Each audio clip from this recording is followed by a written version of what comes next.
Good morning, ladies and gentlemen. Welcome to day 2 of Pop-Up Canada.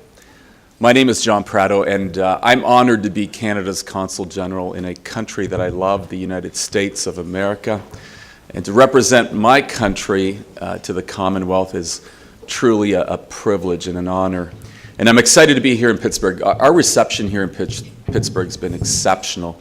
And I want to thank everyone, particularly Southpointe, City of Pittsburgh, and the various other partners that have helped make Pop-Up Canada a reality.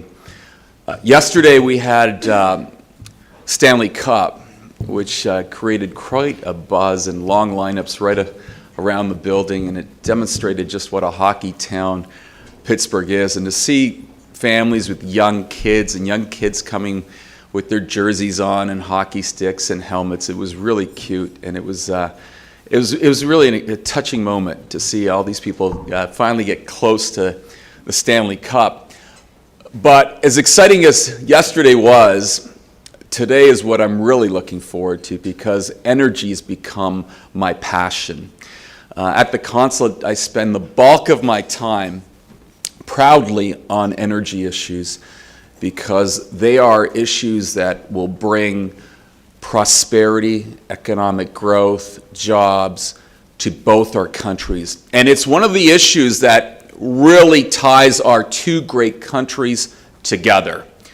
And when we talk about energy in the context of North America, we're really talking about innovation. Because when you look at all the geological finds we have in our country, and whether it's the Delaware Basin, Mississippi limestone, Niobrara, East Permian, the Marcellus here, the Utica, the oil sands in Canada, the Bakken also on the Canadian side.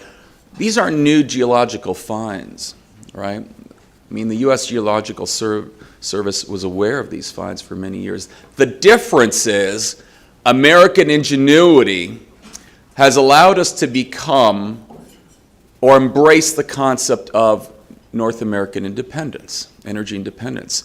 So we've gone from a period where we think that we were going to be short on oil in this country.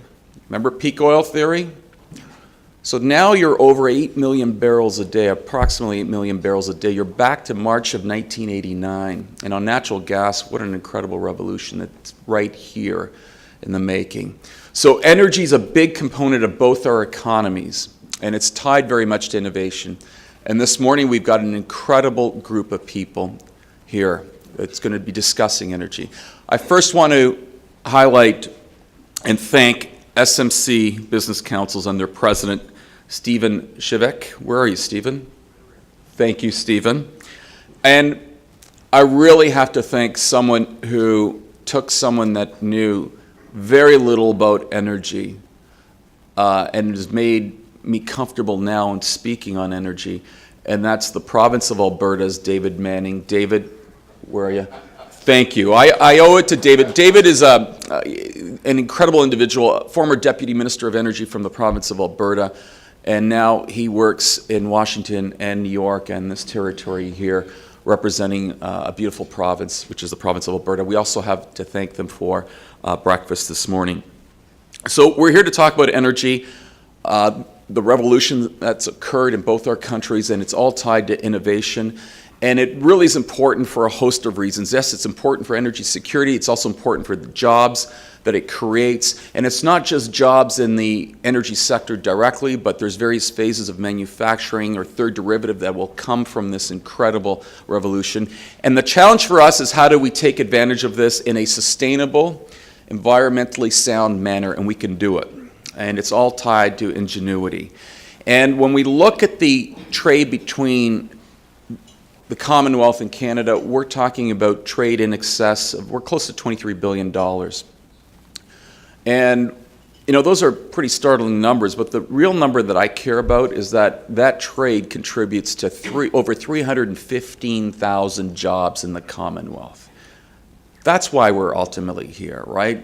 Jobs, jobs, jobs that create a tax base to support the civil society that we want, that creates dignity in a family, that creates the opportunity to grow. And when we talk about energy, let's talk about energy security and the jobs that will come from it. In Canada, we are blessed with an incredible reservoir of oil, third largest in the world. The truth is it's much larger than that. We're at the first P, we're the third largest. And it's possible, again, because of innovation. And when you think about the third largest reservoir of oil in the world, in Canada, the majority being in the oil sands, think of all the jobs potential here that are tied to it. Think about the over 1,000 companies that we're aware of that service the oil sands. Think about the 70 companies in the Commonwealth that service the oil sands. We think there could be a lot more as we develop this incredible resource that will create more jobs here.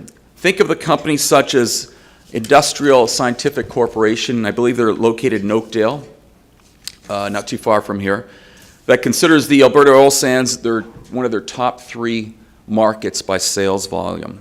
And during the past decade, the company has seen their oil sands orders increase by 20% per annum. It's an incredible growth rate. And what they manufacture is gas detection, which is bound for Alberta, manufactured here in Oakdale. So our ties are strong. They can become much stronger. Energy works both ways. Many people here will be surprised to realize that Ontario today is importing on a daily basis natural gas from the Marcellus. The latest statistic, which is a week old, it's about 28%, 700 million cubic feet a day. 2 weeks ago, it was 750 million cubic feet, and that's just depending on the weather. But that's displacing gas from Western Canada.